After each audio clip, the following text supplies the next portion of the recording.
வாழ்த்துக்கள்.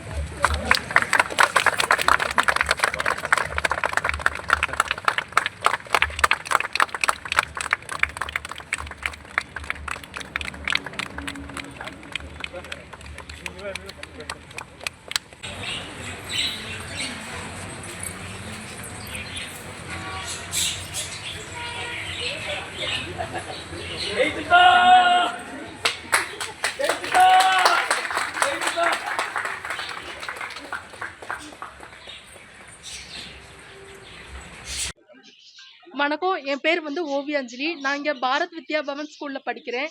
நான் வந்து 10th 11th and 12th first mark எடுத்துருக்கேன். இங்கே எல்கேஜிலேருந்து நான் படிச்சுட்டு இருக்கேன். இந்த இந்த தடவை நான் சக்ஸஸ் அடைய காரணம் வந்து எல்லாரும் இது correspondent sir, principal and teachers and parents cooperation தான். கரஸ்பாண்டன்ட் சார் எனக்கு வேண்டிய உதவி எல்லாமே செஞ்சாங்க. பிரின்சிபல் சாரும் எல்லா இதுவுமே பார்த்தாங்க எனக்காக. டீச்சர்ஸ் ரொம்ப ரொம்ப எனக்கு சப்போர்ட் பண்ணாங்க. எல்லாருமே வந்துட்டு என்னை யாருமே திட்ட மாட்டாங்க. எல்லாருமே அன்பாக பேசி எல்லாருமே இது பண்ணாங்க. பேரண்ட்ஸ் எனக்கு வேண்டியது எல்லாமே செஞ்சாங்க. எனக்கு ஒவ்வொன்றையும் பார்த்து பார்த்து செஞ்சாங்க. அவங்க இல்லைன்னா இந்த அளவு வந்திருக்க முடியாது. நெக்ஸ்ட் வந்து நான் என்னோட எய்ம் வந்து ரிசர்வ் பேங்க் ஆஃப் இந்தியாவில் ஒர்க் பண்ணணும். ஸோ நான் காம்படிட்டிவ் எக்ஸாம்ஸ் ப்ரிப்பேர் பண்ண போகிறேன்.